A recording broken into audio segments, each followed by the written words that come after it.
नमो अरिहंताणं नमो सिद्धाणं नमो आर्याणं नमो वज्रायाणं नमो लोहे संसारणं वंदे तो सर्वसिद्धे दुर्मचल मनोवमं दिलपते मोचानि समय पावण मेणमो नमः समय साराय स्वानुभूत्या चकासते चित्स्वभावाय भावाय सर्वभावान्त जिन स्वानुभूति से किरीमं स्वानुभूति मदे श्री विमलधारा जन श्रुत आनंद अमृत से समता प्रभावती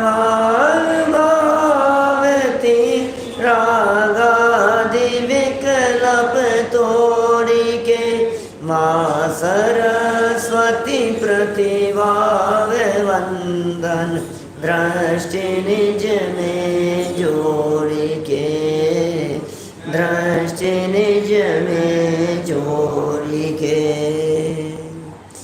जिन स्वानुभूति से खिरी मम स्वानुभूति मधिगिरी। ये विमल धारा है जो जैन श्रुत है, आनंद और अमृत रस से भरी हुई ये अपूर्व और अद्भुत बातें हैं इस ग्रंथ समय सार की। ये समय सार, ये ग्रंथ समय सार है और देह देवालय में एक चेतन समय सार है।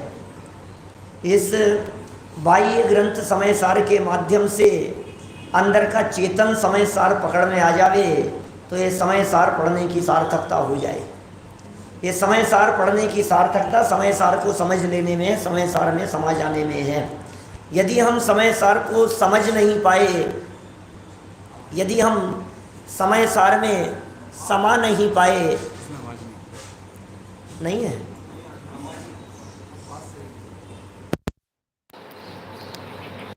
चलो तो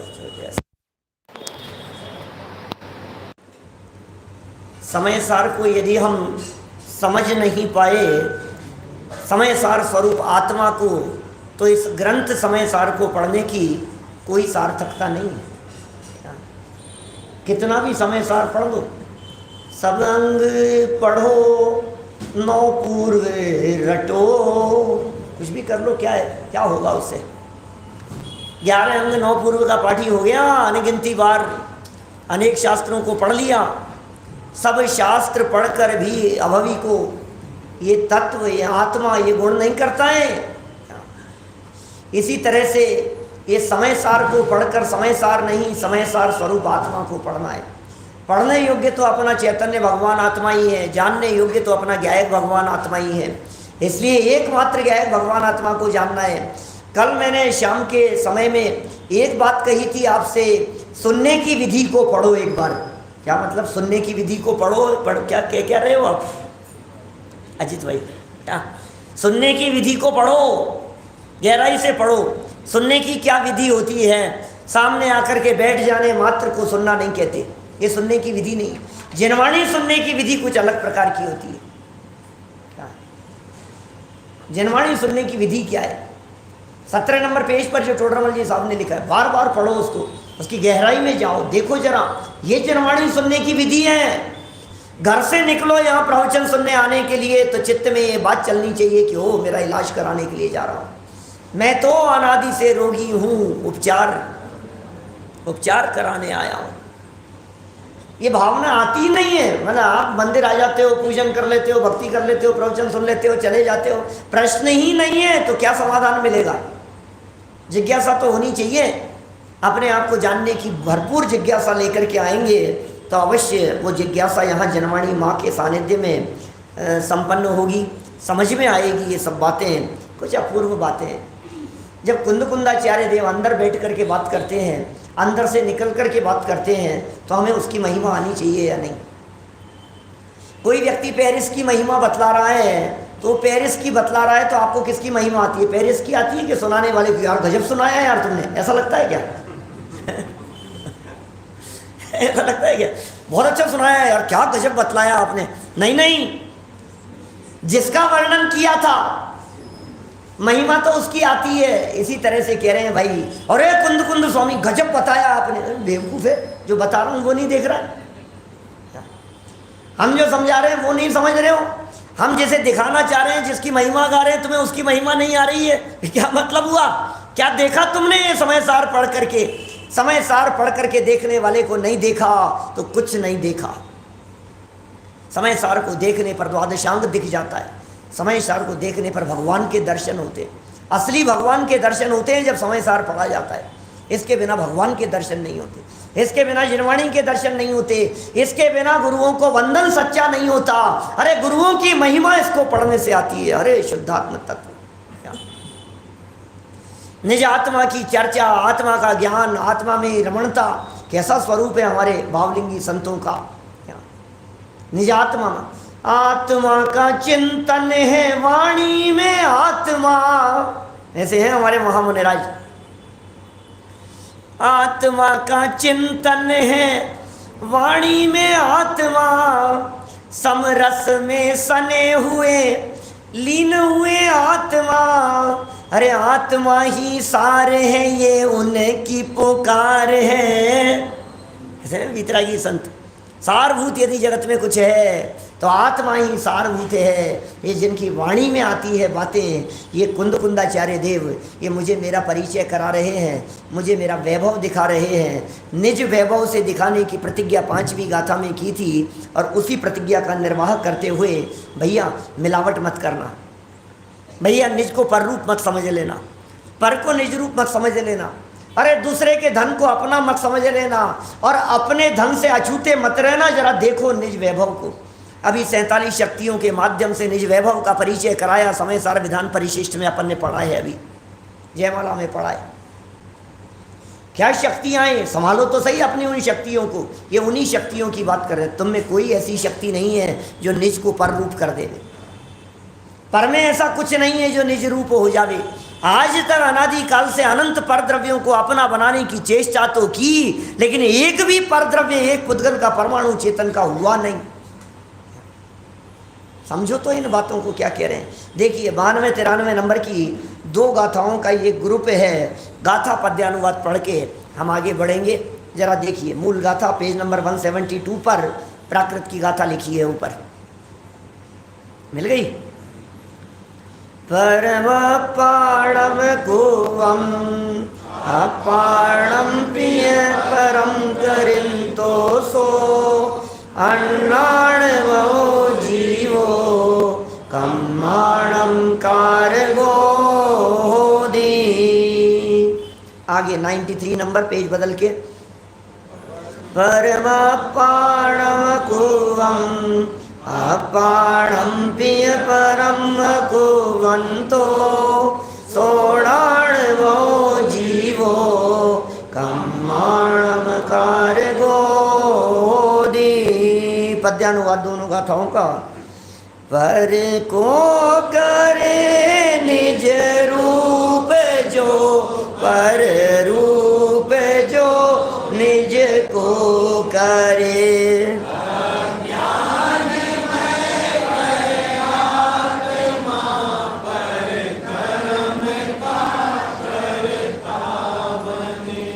पर रूप ना निज को करे, पर को करे निज रूप ना।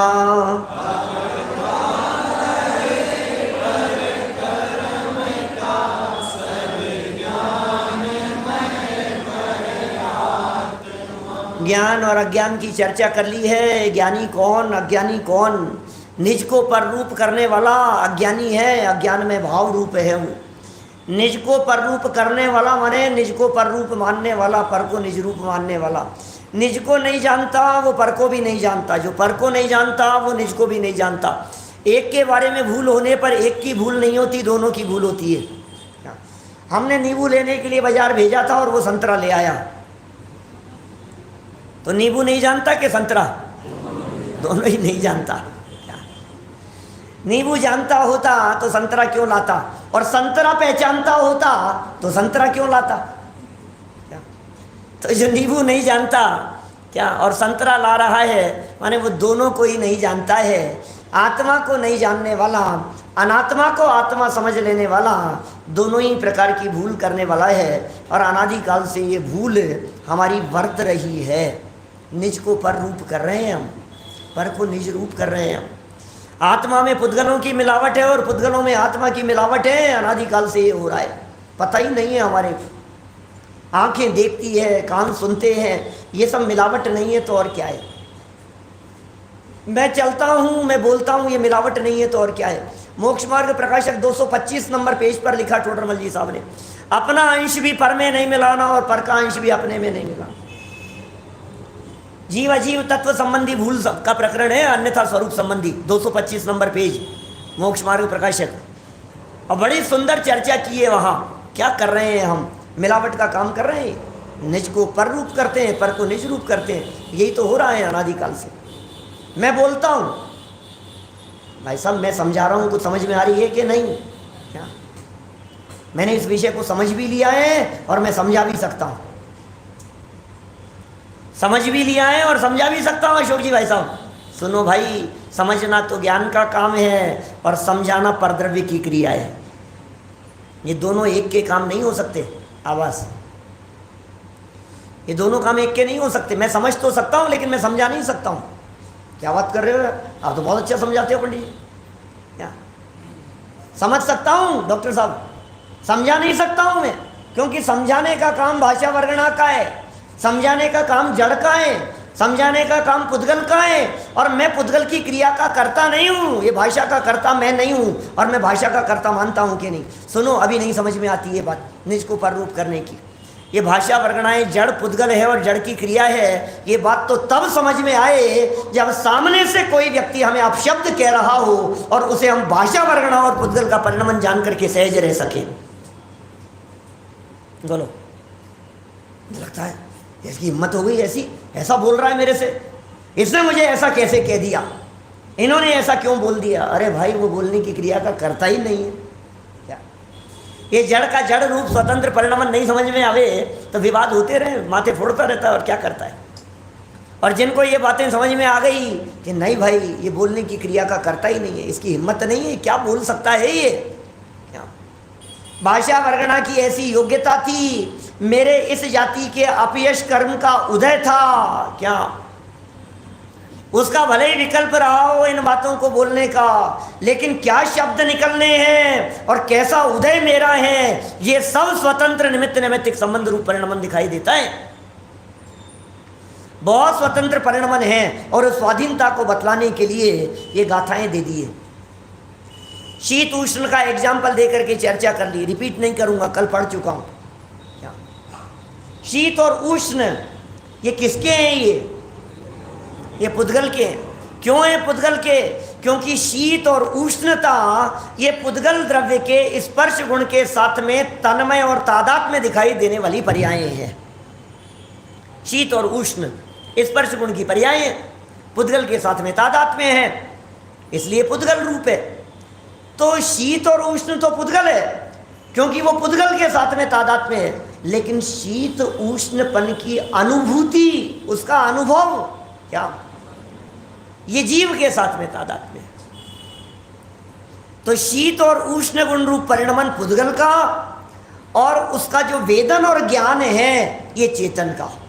ये एग्जाम्पल प्रस्तुत किया और इस एग्जाम्पल को बतला करके यहाँ राग द्वेष की बात कही, यहाँ सुख दुखादि की बात कही। ये कुछ अलग हटके बात यहाँ कह दी गई थी। ये सब प्रकरण अपन ने कल पढ़ लिया था।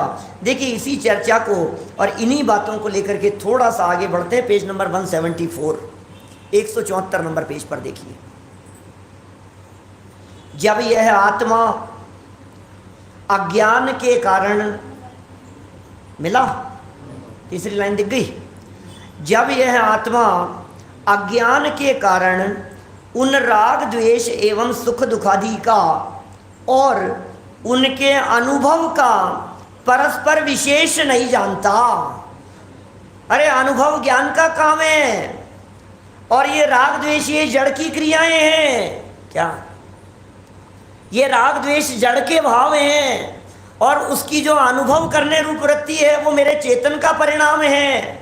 इनमें जब ये जीव विशेष भेद नहीं जानता, इनको न्यारा न्यारा नहीं जानता, तब एकत्व के अध्यास के कारण एकत्व पने का भ्रम हो जाता है। मैं ही तो हूँ, मैं ही तो कर रहा हूँ राग। देखिए पिछले प्रकरण में राग का कर्ता आत्मा को बताया गया। पिछली गाथाओं में जो चली थी चर्चाएं, उनमें राग मोह भाव का कर्ता और भोक्ता आत्मा को बताया गया। तो फिर यहाँ पुद्गल का क्यों बतला रहे हैं? क्योंकि यहाँ पहले परद्रव्य से भिन्नता बतानी थी, और अब परद्रव्य से भिन्नता बतलाने के बाद यहाँ आकर विभाव से भी भेद ज्ञान कराना है। क्या उत्तर उत्तर आगे बढ़ते चले जाते हैं ना। तो पिछले प्रकरण में परद्रव्य से भेद ज्ञान कराते हुए रागादि को यह परिणमति सहकर्ता कह करके कि तुम ही राग रूप परिणमन करते हो। दो तरह का राग बतलाया था। मोहयुत उपयोग के परिणाम जीव, तीन अनादि ये, जानो रे मिथ्यात्व विरति भाव और अज्ञान, ये दो तरह के मिथ्यात्व, दो तरह की विरति, दो तरह का अज्ञान, दो तरह के कषाय। कौन कौन से दो तरह का मिथ्यात्व दो तरह के कौन से होते हैं? किस किस को पता है? द्रव्य और भाव। क्या समय सार की बात है ये? ग्रहित अग्रहित मिथ्यात्व नहीं। क्या मिथ्यात्व दो तरह के, अविरति दो तरह की। कौन कौन सी? द्रव्य अविरति और भाव अविरति, ये बतलाया यहाँ। तो बोले दो मिथ्यात्व हैं, एक द्रव्य मिथ्यात्व, एक भाव मिथ्यात्व।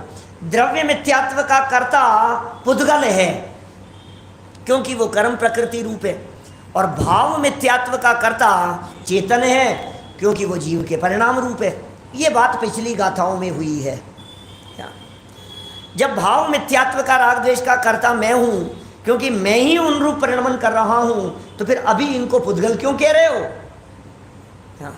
अभी इनको पुद्गल इसलिए कह रहे हैं कि अब आगे बढ़कर हमें इनसे भी भेद ज्ञान कराना है, इसलिए ये बात कही जा रही है। जब ये आत्मा अज्ञान के कारण उन राग द्वेष एवं सुख दुखादि का और उनके अनुभव का परस्पर विशेष नहीं जानता, तब एकत्व के अध्यास के कारण शीत उष्ण की भांति, दो लाइन छोड़कर, शीत उष्ण की भांति जिस रूप आत्मा के द्वारा परिणमन करना अशक्य है, शीत रूप परिणमन करना आत्मा के लिए अशक्य है। आत्मा गर्म नहीं होता। अरे भैया क्यों गर्म हो रहे हो? हम गर्म होते ही नहीं है। शीत उष्ण की भांति, क्या कह रहे हैं ये? दूसरी लाइन थी ना, ये वापस पढ़ो। जब यह आत्मा ज्ञान के कारण उन राग द्वेष एवं सुख दुखादि का और उसके अनुभव का परस्पर विशेष नहीं जानता, ठीक है, अंतर नहीं जान रहे, भेद विज्ञान नहीं हुआ है, तब एकत्व के अध्यास के कारण शीत उष्ण की भांति जिस रूप, दो लाइन छोड़ करके, वो ब्रैकेट में दी हुई थी, बाद में पढ़ेंगे ब्रैकेट की बात, जिस रूप आत्मा के द्वारा परिणमन करना अशक्य है, आत्मा के द्वारा परिणमन करना अशक्य है, ऐसे राग द्वेष सुख दुखादि रूप, इस रूप आत्मा के द्वारा परिणमन करना अशक्य है। आत्मा राग रूप परिणमित नहीं हो सकता, आत्मा विभाव रूप परिणमित नहीं हो सकता, यह अशक्य है। ऐसा सुख दुखादि रूप अज्ञान आत्मा के द्वारा परिणमित होता हुआ, परिणमित होना मानता हुआ, ओ क्या कह रहे हैं? अरे भैया राग रूप परिणमित होना मानता है अज्ञानी, वास्तव में तो जीव राग रूप परिणमित होता ही नहीं है। जीव में राग होता ही नहीं है, जीव में विभाव भाव होते ही नहीं है। अरे जीव में विभाव भाव हो जाए तो विभावों के नाश के साथ साथ जीव का नाश हो जाए। ये जीव यदि विकारी हो जाए तो विकार के नाश के साथ साथ जीव का नाश हो जावे, ऐसा परिणमन मानता हुआ, ज्ञान का अज्ञानत्व प्रकट करता हुआ, स्वयं अज्ञान रूप होता हुआ, यह मैं रागी हूँ, यह मैं करता राग करता हूँ, क्या इत्यादि विधि से रागादि कर्म का कर्ता प्रतिभासित होता है। अरे मैं रागी हूँ, मैं राग का करता हूँ, मैं मिथ्यात्वी हूँ, मैं अज्ञानी हूँ, ये इसकी अज्ञानमय मान्यता है। मैं मिथ्यात्वी नहीं हूँ। युगल जी बाबू जी साहब बड़ा सुंदर एक तर्क दिया करते थे इस संबंध में वे ऐसा बोलते थे कि ये आत्मा कभी मिथ्या दृष्टि हुआ नहीं। अज्ञानी जीव क्या क्या मानता है? अज्ञानी जीव ये मानता है, मिथ्या दृष्टि ये मानता है कि मैं मिथ्या दृष्टि हूँ, अज्ञानी हूँ, मैं दुखी हूँ, मैं रागी द्वेषी हूँ, मैं विकारी हूँ। मिथ्या दृष्टि ऐसा मानता है। अब यदि आत्मा वास्तव में मिथ्या दृष्टि और रागी द्वेषी हो गया होता तो मिथ्या दृष्टि की ये मान्यता सम्यक हो जाती ना। क्या अखिलेश भाई समझ में आई बात? बात समझ में आई क्या? क्या कह रहे हैं डॉक्टर साहब? मैं मिथ्या दृष्टि ने क्या माना? मैं रागी द्वेषी हूं, मैं दुखी हूं।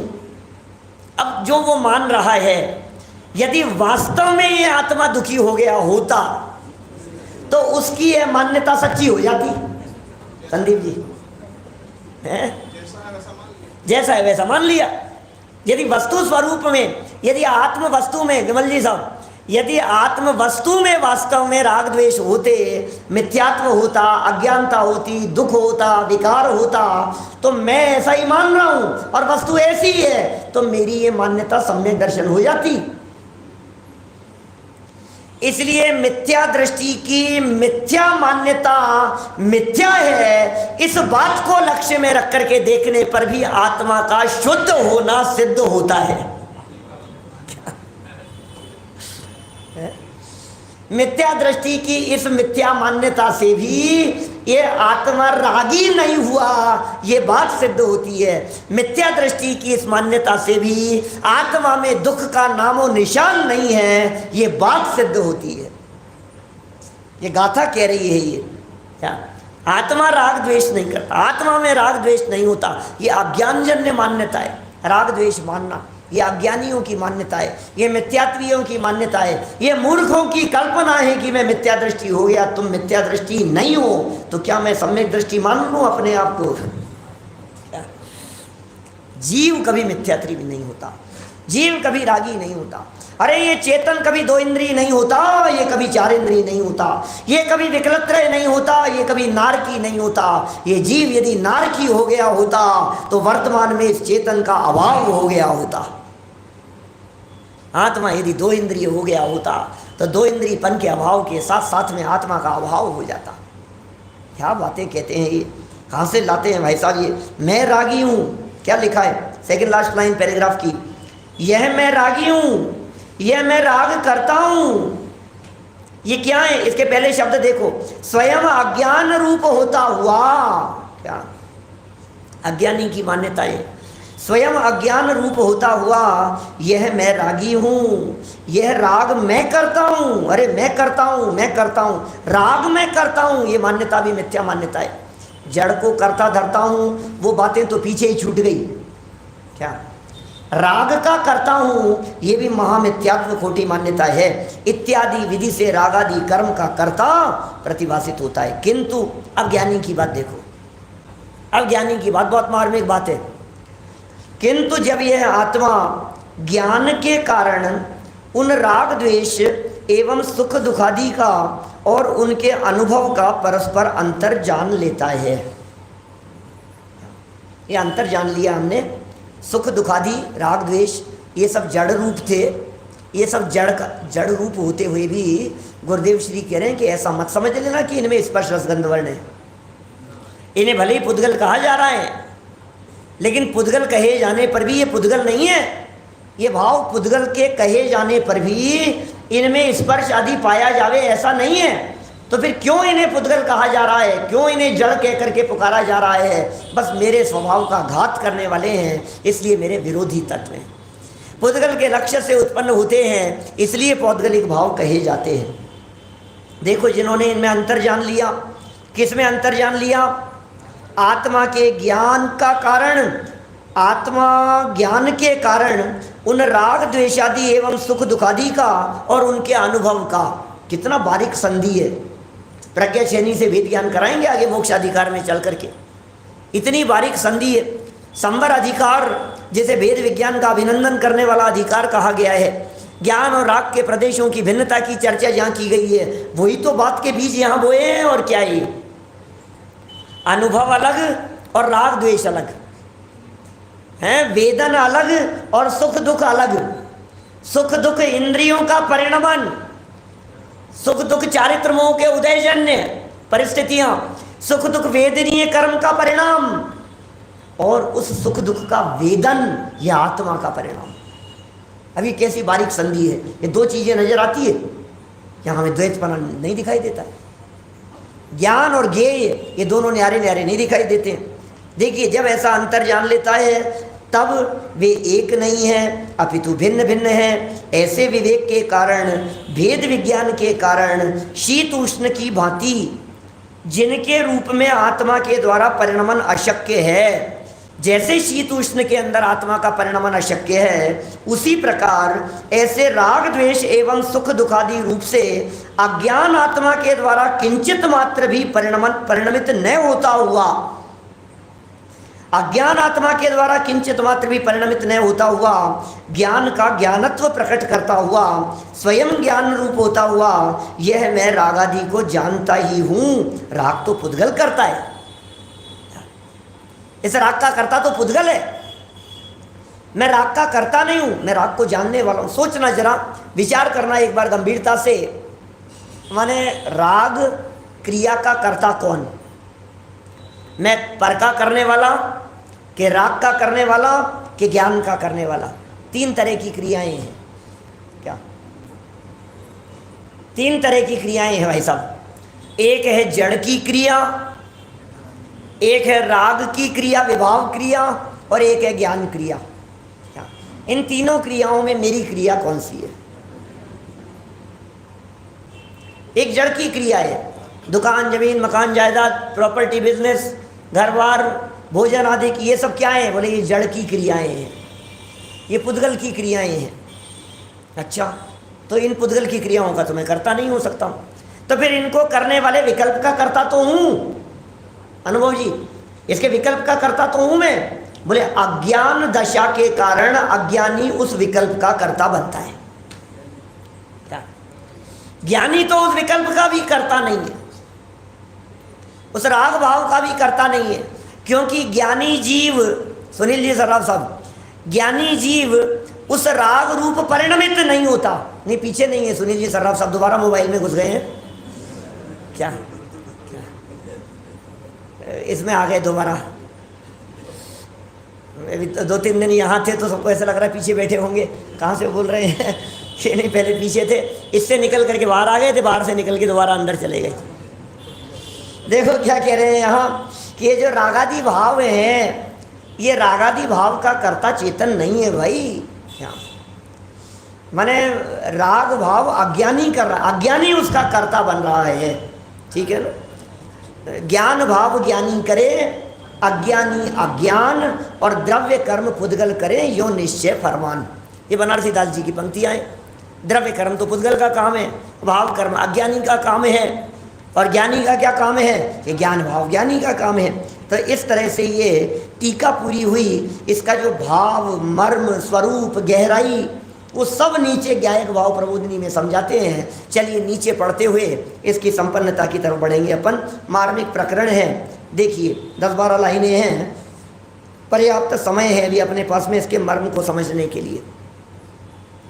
उक्त संपूर्ण कथन में एक ही बात स्पष्ट की गई है।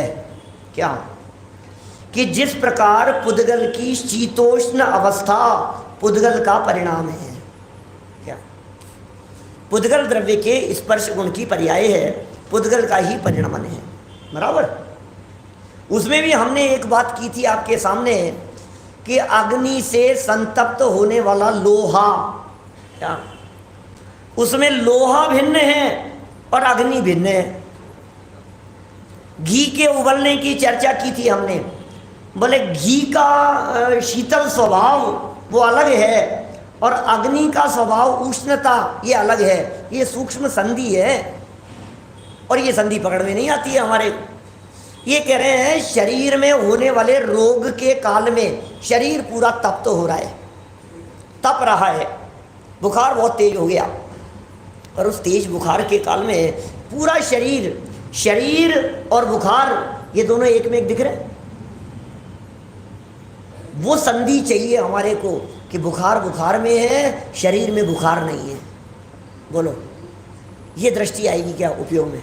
विराग जी, शरीर शरीर में है और रोग रोग में है।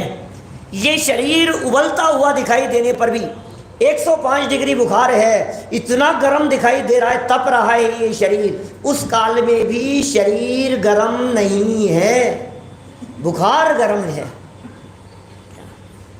ये भेद विज्ञान, और ये भेद विज्ञान जिन्हें है वे क्या करते हैं? डॉक्टर ऐसी दवाई देते हैं कि जो उसकी संधि पर जाकर के पड़ती है, बुखार निकल जाता है और शरीर ज्यों का त्यों रह जाता है। बोलो, वो दवाई जाकर के कहाँ असर करती है? वो सूक्ष्म संधि है जो पकड़ में नहीं आ रही है हमारे को, ये सूक्ष्म संधि हमारे पकड़ में नहीं आ रही है, और दवाई बराबर वो काम करती है कि बुखार नष्ट हो जाएगा।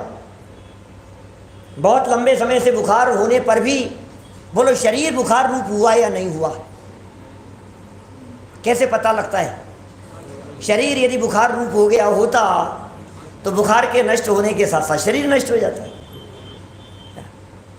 ये बात स्पष्ट समझ में आती है हमारे को? इसका मतलब बुखार चले जाने वाला है और शरीर रह जाने वाला है। तो राग रूपी जो रोग है, ये राग रूपी रोग भी चले जाने वाला है और ज्ञाय भगवान आत्मा रह जाने वाला है। उस ज्ञाय भगवान आत्मा में राग का रोग नहीं है। क्या चमत्कारों की चर्चा करते हुए गुरुदेव श्री ने एक बार ऐसा गजब का वाक्य कहा, ऐसा बोले, अरे भाई ये कुष्ठ रोग जैसे भयंकर रोग हो जाना और क्षण मात्र में दूर हो जाना, ये कोई चमत्कार नहीं है। रोग के काल में रोग दूर करने का विकल्प मात्र नहीं आना, ये चमत्कार है। क्या चमत्कार ये नहीं है कि रोग दूर हो गया? दुनिया क्या चमत्कार समझ रही है? बोले भाई साहब खतरनाक कैंसर था, लास्ट स्टेज पर था, डॉक्टरों ने जवाब दे दिया था और अभी देखो आप बिल्कुल ठीक घूम रहे हैं। अचानक ही रातों रात पता नहीं क्या हुआ कि चमत्कार हो गया। क्या चमत्कार हो गया भाई साहब? ये कह रहे हैं धारा करवाई थी ना, उसका चमत्कार है ये। क्या बताएं? तो जगत की मिथ्या मान्यताओं की क्या चर्चा करें? खोटी मान्यताएं, खोटी धारणाएं लेकर के जगत में जो लोग बैठे हुए हैं और पूरे दुनिया में पूरे कुएं में भांग पड़ी है। कोई समझ में नहीं आता है कहाँ कर रहे हैं, कौन कर रहा है, कौन बोल रहा है और क्या हो जाता है, कैसे हो जाएगा। अरे ऐसा करने वाले लोग यदि OMG भी ढंग से देख लेवे ना तो मान्यता टूट जाए। ओ माय गॉड नाम से एक पिक्चर आई थी क्या, और ये सारे देवी देवताओं की सारी मान्यताओं का खंडन करने के लिए जबरदस्त तर्क दिए थे। और उसमें जिसने खंडन किया था पता है उसका नाम क्या था? कांजी भाई। ध्यान है? नहीं, सोच समझ करके रखवाया गया है ये नाम। आप लोगों को खबर है कि नहीं है? विराज नहीं मालूम? क्या बात कर रहे हो यार, आपको तो खबर होनी चाहिए। नहीं, जब इसकी स्क्रिप्ट लिखी जा रही थी और जब वो काम चल रहा था उसके ऊपर, तो बहुत सोच समझ करके मैंने सुनी है, और अंतरंग बातें आप पता कर लेना। क्या उन्होंने काफ़ी पैसा दे करके ये नक्की किया कि इसमें जो ये पात्र है जो इन सब मान्यताओं का खंडन करने वाला है उसका नाम कांजी भाई होना चाहिए। उसके लिए काफ़ी पैसा क्या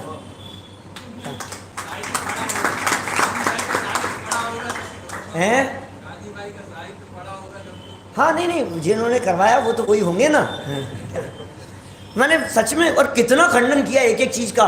मैंने उसका जो लास्ट सीन है उसमें भी जो तावीज़ था, अरे तो फिर इसको लेकर के मिथ्या मान्यता को पाल लेगा क्या? फेंक दे इसको। कहीं ना कहीं जोड़ना चाहता है ये जीव, जुड़ना चाहता है। इसके दिलो दिमाग में कहीं ना कहीं ये मान्यता बैठी रहती है, अरे ये तो कुछ नहीं है, धोखा है ये सब। छोड़ दो, तोड़ दो इन सब मान्यताओं को। इतने सुंदर तर्क दिए गए उसके अंदर कि ये यहाँ शांति धारा करे और वहाँ उसका रोग दूर हो जाए। क्या ये क्या पोपा भाई का राज समझ रखा है तुमने? ये क्या मिथ्या मान्यता है ये? अरे मोबाइल मेरा डिस्चार्ज हो रहा है, चार्जर है क्या आपके पास में? वो सी वाला कि नहीं है पंडित जी? है नहीं, दूसरा वाला है। तो एक काम करो, तुम्हारा मोबाइल चार्ज पे लगा दो, मेरा चार्ज हो जाएगा। जब तुम्हारा मोबाइल चार्ज पर लगाने पर मेरा चार्ज नहीं हो सकता है तो फिर तुम्हारे पूजन विधान कराने से मेरे शांति कैसे हो जाएगी?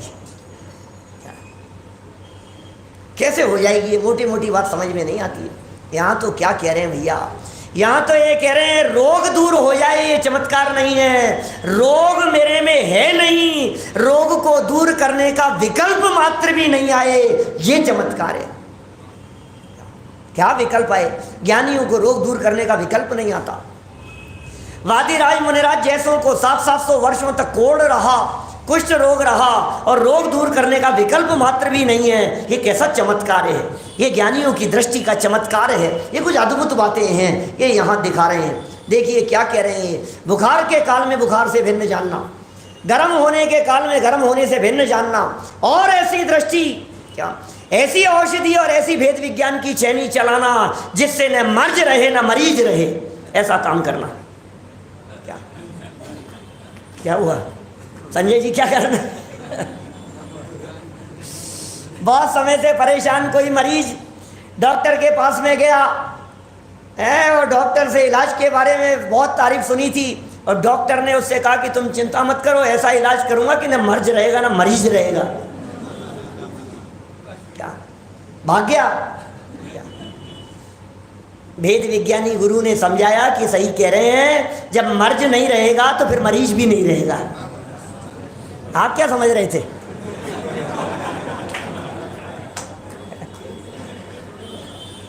जब मर्ज चला गया तो फिर मरीज कहाँ रहा? स्वस्थ हो गया वो, अब मरीज नहीं रहा। क्या तो मर्ज और मरीज दोनों एक साथ मरते हैं क्या? नहीं।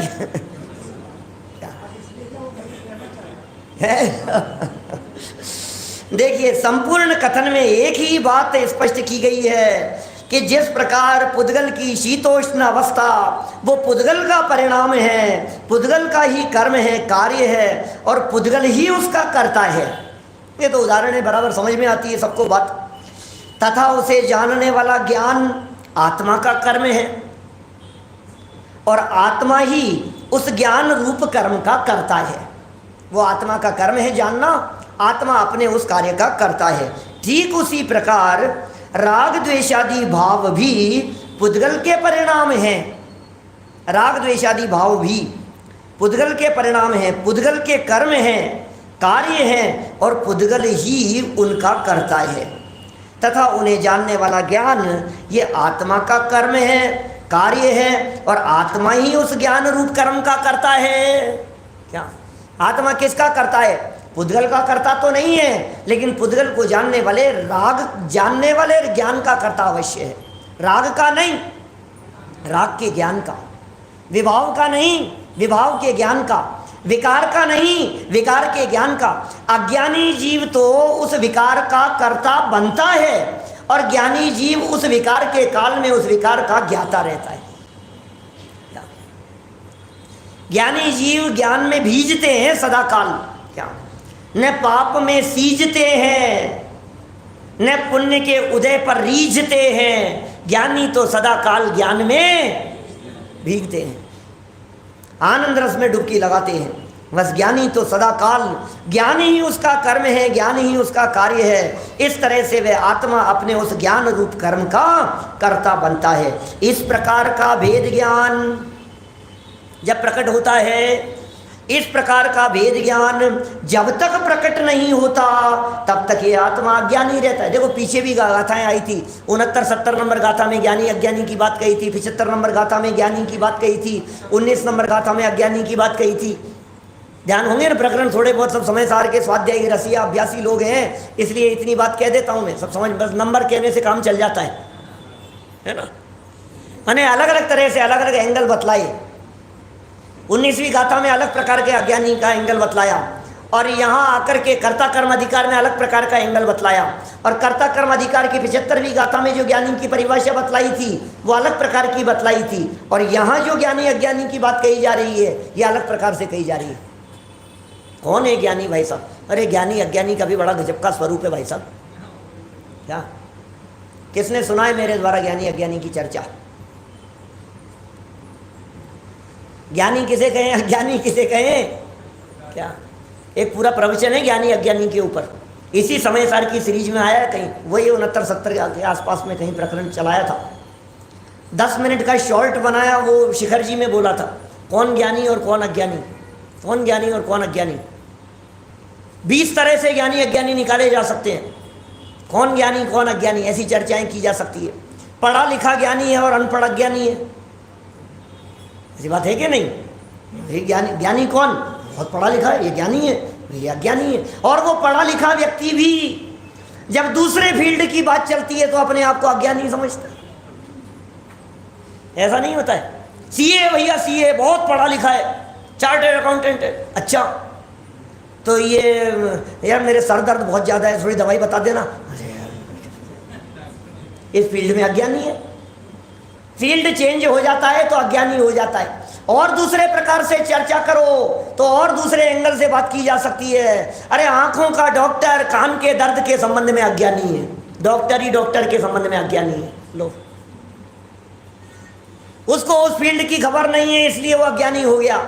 और दूसरे एंगल से चर्चा करो कि नहीं नहीं हमें तो सब जानकारी है, तो दूसरे क्षेत्र में चला जाने पर जब उत्तर भारत का दक्षिण भारत में चला जाता है तो काला अक्षर भैंस बराबर सब अज्ञानी दिखाई देता है। क्या ये तमिल नहीं समझ में आती है, कन्नड़, भैया तुम तो बहुत ज्ञानी हो, काहे के ज्ञानी है यार समझ में आता है, कुछ समझ में नहीं आ रहा है। कितनी तरह से चर्चा की है। अरे हमारा जनागम तो ये कहता है केवल ज्ञानी ही ज्ञानी है, बाकी सब अज्ञानी है। छद्मस्त अज्ञानी और केवल ज्ञानी ही ज्ञानी है। हमारे प्रोफेसर एक पढ़ाते थे, एमए में पढ़ाते थे हमारे को, 97 की बात कर रहा हूँ, 1997 में, प्रोफेसर दयानंद भार्गव। नाम सुना है क्या आप लोगों ने किसी ने? दयानंद भार्गव राष्ट्रपति सम्मानित हैं और बड़े ज़बरदस्त न्याय के प्रकांड विद्वान हैं, सब दर्शनों के न्याय के विद्वान हैं और न्याय पढ़ाते थे हमारे को। अभी जीवित हैं, बहुत बुजुर्ग हो गए हैं, 90 साल की उम्र होगी लगभग अभी। और आए दिन उनको बड़े बड़े सम्मान पुरस्कार मिलते रहते हैं और जैन दर्शन की बारीकियों को भी बड़े अलग एंगल से प्रस्तुत करते हैं और बहुत सूक्ष्म अध्येता है जैन शास्त्रों के भी। फिर भी जैनी नहीं है, अब नहीं है तो नहीं है, वो अलग बात है। तो वो पता है क्या कहते हैं, अभी जो केवल ज्ञानी के ज्ञानीपन की बात कही ना, इसलिए मुझे वो याद आ गए। वो कहते हैं एक बात कि जैनियों की एक बात बड़ी पसंद आती है। बोले क्या पसंद आती है? कि इनके यहाँ जो तीर्थंकर हैं वे तीर्थंकर भी दीक्षा लेने के बाद में उपदेश नहीं देते। बोले क्यों नहीं देते? बोले जब तक मुझे ही पूर्ण ज्ञान नहीं है तब तक मैं दुनिया को क्या बताऊं। क्या तो उनकी दृष्टि है देखने की, मैंने अधूरा ज्ञान है, क्या बतलाएंगे। क्या हम सबको मालूम है 30 साल तक ज़्यादा प्रवचन नहीं कर सकते थे क्या भगवान महावीर स्वामी? कितने लोगों को लाभ मिल जाता है। बोलो श्रेयांश जी, 30 साल में नितिन भाई, यदि 30 साल तक भगवान महावीर स्वामी दीक्षा लेने के बाद, 30 नहीं 12 साल तक, क्या 30 वर्ष की उम्र से 42 वर्ष की उम्र तक 12 वर्ष में यदि वे रोजाना एक प्रवचन भी करते तो हजारों प्रवचन नहीं हो जाते उनके? कितनी जनता सीख लेती, समझ जाती, लोगों का उद्धार हो जाता। और महावीर भगवान तो 12 साल तक नहीं बोले, ऋषभ देव तो 1000 साल तक नहीं बोले। गजब कर दिया। 1000 साल में कितने उपदेश हो जाते, कितने प्रवचन हो जाते भाई साहब। समाज कल्याण की नहीं सोची उन्होंने, जनता का उद्धार करने की नहीं सोची उन्होंने। लगता है कभी कभी ऐसा सारी दुनिया को दुनिया भर का उद्धार करना है। क्या दुनिया का उद्धार करना है, समाज का उद्धार करना है, समाज का कल्याण करना है, नारी कल्याण करना है, बच्चों का उद्धार करना है, विधवाओं का कल्याण करना है, धर्मशालाओं का, मंदिर का उद्धार करना है, क्षेत्रों का उद्धार करना है, आत्मोद्धार भी करना है क्या किसी का? सारे उद्धारों की लिस्ट में कहीं आत्मोद्धार नाम नहीं आता है? समाज में काम करने वालों से जरा पूछो तो सही, देखो तो सही। सबका उद्धार करना है। बोले क्या कर रहे हो भाई साहब? भाई साहब इस क्षेत्र का उद्धार मड़िया जी का उद्धार, मंदिरों का उद्धार, जीर्णोद्धार, क्या गरीबों का उद्धार, गायों का उद्धार, दुनिया सबका उद्धार कर रहे हैं। आत्मोद्धार, आत्मोद्धार पहले भैया। आद हिदम कादव्वम जय सक्कई पर हिदम च कादव्वम, और आद हिद पर हिदादो आद हिदम सुट्टू कादव्वम। क्या कला 72 पुरुष की, तामे 2 सरदार, और एक जीव की जीविका और दूजा जीवोद्धार। अब जीविका में तो सब निपुण है, एक कला तो सीख ली, हाँ दूसरी का क्या होगा? ये जीवोद्धार जरूरी है। ये कला यदि नहीं सीखी, भैया ये तिरने की कला सिखा रहे हैं यहाँ। ये भेद विज्ञान कला है, ये तिरने की कला है। ये कला जिसे आ गई, कौन सी कला? कि ज्ञान न्यारा है और राग न्यारा है। ये ज्ञान मेरा स्वरूप है और राग पुद्गल का काम है। मैं राग का करता नहीं, मैं ज्ञान का करता हूँ। ये भेद विज्ञान की कला जिसने सीख ली, बोले उसने सब कुछ सीख लिया।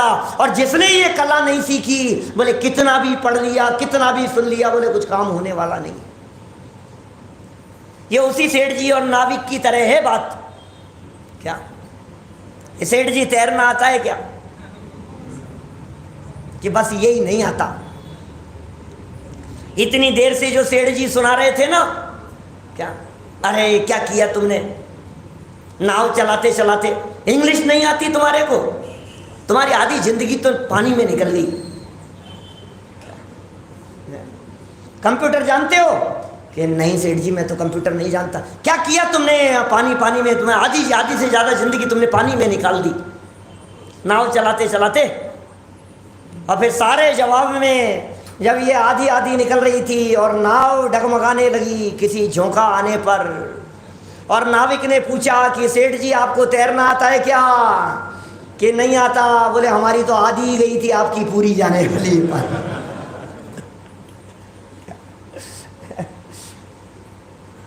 खत्म हो रही है जिंदगी। एक चीज आती है या नहीं?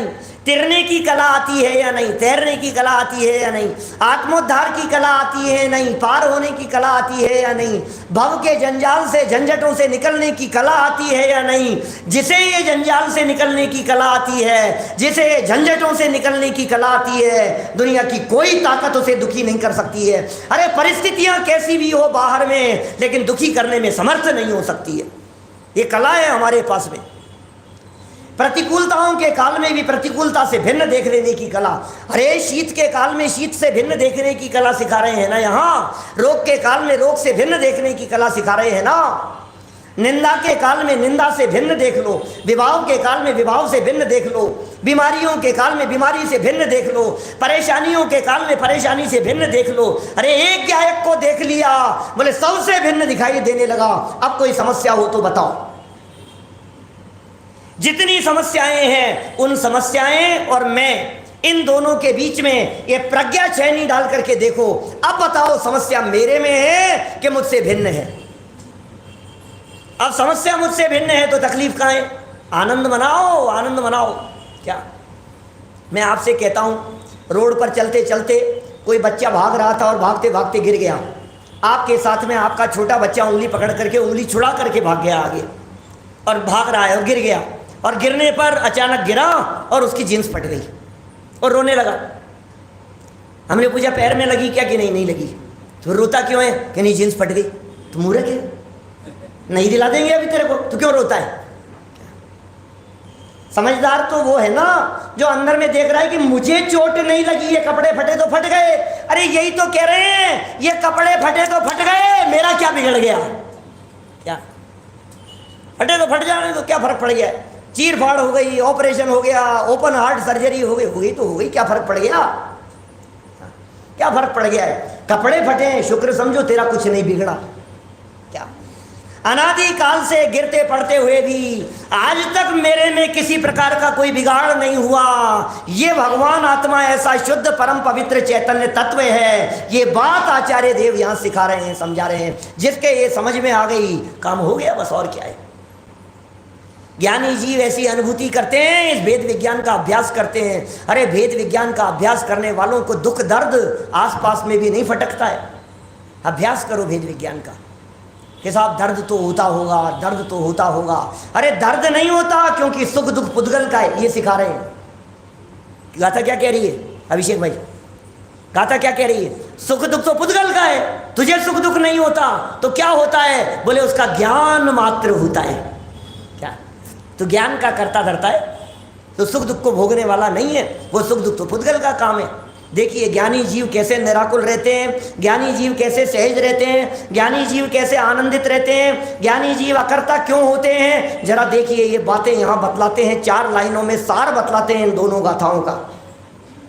इस प्रकार का भेद ज्ञान जब तक प्रकट नहीं होता, जब तक ऐसा भेद ज्ञान प्रकट नहीं होता तब तक यह आत्मा अज्ञानी रहता है। अज्ञानी कब तक रहेगा? पढ़ा लिखा हो या नहीं हो कोई फर्क नहीं पड़ता है, शास्त्र पढ़े हो या नहीं पढ़े हो कोई फर्क नहीं पड़ता है, पढ़ना लिखना आता हो या नहीं आता हो कोई फर्क नहीं पड़ता है, संस्कृत प्राकृत जानते हो या नहीं जानते हो क्या फर्क पड़ता है उससे? क्या कोई फर्क नहीं पड़ता है। जीव जुदा पुद्गल जुदा ये जानते हो कि नहीं जानते हो? बोले बस ज्ञानी हो गया, इतने से मात्र से ज्ञानी हो जाता है। तब तक अज्ञानी रहता है और उन्हें जानने वाले ज्ञान के समान, उन्हें जानने वाले ज्ञान के समान उन राग द्वेषादि भावों का कर्ता कहा जाता है। किसको? ऊपर वाली लाइन में कहा था अज्ञानी। अज्ञानी को कर्ता कहा जाता है। किंतु जब उपर्युक्त भेद ज्ञान हो जाता है, ऊपर जो भेद ज्ञान बतलाया है, जब उपर्युक्त भेद ज्ञान हो जाता है तब वह ज्ञानी आत्मा स्वयं का है। बस भेद ज्ञान हो गया। राग द्वेष हो रहे हैं क्या? चौथे गुणस्थानवर्ती ज्ञानी जीव के अभी राग द्वेष हो रहे हैं। राग हो रहा है, विवाह हो रहा है, क्रोध हो रहा है। अरे युद्ध क्षेत्र में जाकर के लड़ भी रहा है, विवाह भाव भी हो रहे हैं, भोगादिक के परिणाम भी हो रहे हैं, व्यापार आदिक के परिणाम भी हो रहे हैं, तथापि वो ज्ञानी जीव उस राग का कर्ता अपने आप को नहीं मानता। क्यों नहीं मानता? क्योंकि ये अच्छा काम नहीं है इसलिए नहीं मानता। अरे खोटा काम है, कौन इसे कर्ता कहे? क्या आप क्यों बीमार हो गए? अरे क्या करूं, हो गया, मैं नहीं चाहता था। क्या आपने पैर क्यों तोड़ा लिया? क्या मैंने थोड़ी ना तोड़ाया, टूट गया। आपने रोटी क्यों जला दी कि जलाई नहीं है, जल गई। यार बहुत अच्छे लड्डू बनाए, धन्यवाद पंडित जी, कि नहीं थोड़े खराब हो गए? हो गए, ये क्या हो गया? आपने लड्डू बहुत अच्छे बनाए, तब तो कहता है धन्यवाद, और हमने कहा ये लड्डू खराब क्यों बना दिए? बोले नहीं पंडित जी, मीठे इस बार बिगड़ ही गए, थोड़े से बिगड़ गए। अच्छे बने तो मैंने बनाए और खराब बने तो बन गए। प्रॉफिट हुआ तो कहता है मैंने कमाया और नुकसान हो गया। तो जगत का स्वरूप है भैया ये, तो इसमें क्या है? तो ज्ञानी जीव राग के बारे में क्या कहेगा? बोले राग हो गया, मैं करना तो नहीं चाहता था, ये विवाह भाव मैं करना नहीं चाहता था, ये अशुद्धता, ये क्रोध आदि मैं करना नहीं चाहता था, ये क्रोध आदि विभाव राग अशुद्धता हो गए, इसलिए मैं उनका करता नहीं हूं। समझ में आ रही है क्या बात? दुनिया के हर कार्य में इस बात को लागू करके देखिए, समझ में आया। अरे आनंद का मार्ग है भैया, आनंद मनाओ, कुछ अद्भुत बातें हैं ये आनंद का मार्ग है। जगत में जो जो अच्छा काम होता है, मैंने किया मैंने किया मैंने किया और खराब हो गया, हो गया। एक एग्जाम्पल देते हैं, बहुत मोटा मोटा स्थूल एग्जाम्पल। एक व्यक्ति लकड़हारा, लकड़ियाँ काटने का काम करता था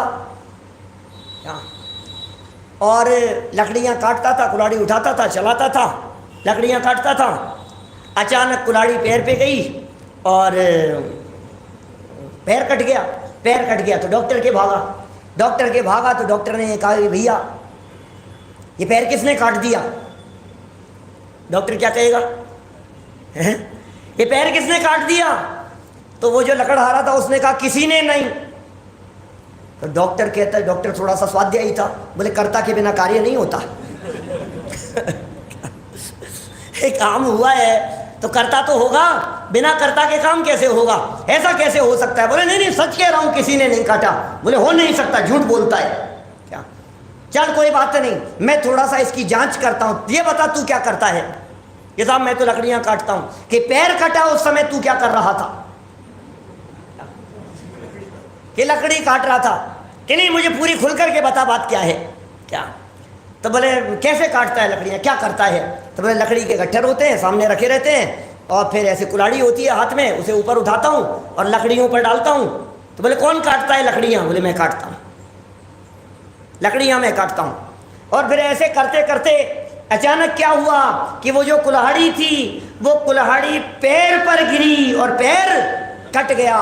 बोले क्या बेवकूफ़ों जैसी बात करता है, यदि वो कुल्हाड़ी लकड़ी पर गिरती है तो कहता है मैं काटता हूं, और वो सेम प्रक्रिया वीडियो रिकॉर्डिंग में देखी हमने, पैर पर गिरती है तो कहती है मैं नहीं काटता हूं। क्या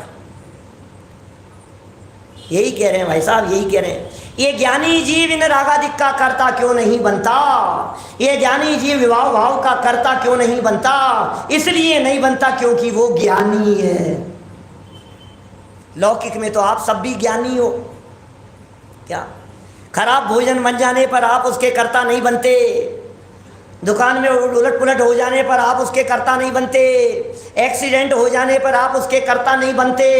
तो यही कह रहे हैं, जैसे आप एक्सीडेंट के कर्ता नहीं बनते, हमने ज्ञानी से पूछा कि राग के कर्ता तुम हो क्या? बोले मैं नहीं हूं, it is a accident, it is an accident. क्या ये दुर्घटना है भैया, ये तो राग हो गया। क्या राग हो गया, ये क्रोध हो गया, मैं राग का और विभाव भाव का करता नहीं हूं। देखो इस तरह से उन्हें जानने रूप भाव के रूप में ही, कहां पढ़ रहे थे अपन, उपर्युक्त, तीसरी लाइन देखो, उपर्युक्त भेद ज्ञान हो जाता है, तब वह ज्ञानी आत्मा स्वयं को राग द्वेषादि भावों का कर्ता नहीं मानता है, अपितु उन्हें जानने रूप भाव के रूप में ही परिणमित होता हुआ उन रागादि भावों का अकर्ता ही रहता है। इस प्रकार इन गाथाओं में मात्र यही कहा गया है कि रागादि भाव भी पुद्गल के परिणाम हैं और उनका कर्ता अज्ञानी आत्मा को तो कदाचित कह भी सकते हैं, पर ज्ञानी आत्मा तो उनका कर्ता कदापि नहीं है, वह तो उनका ज्ञाता दृष्टा ही है। इस तरह ये 92-93 नंबर की गाथा तक की चर्चा आज यहाँ हमने की है। आगे की गाथाओं की चर्चा कल सुबह इसी समय, जो हमारा समय तो नक्की है, इसी समय फिरोजाबाद में जाकर के हम आगे बढ़ाएंगे। अभी की बात को यहीं विराम।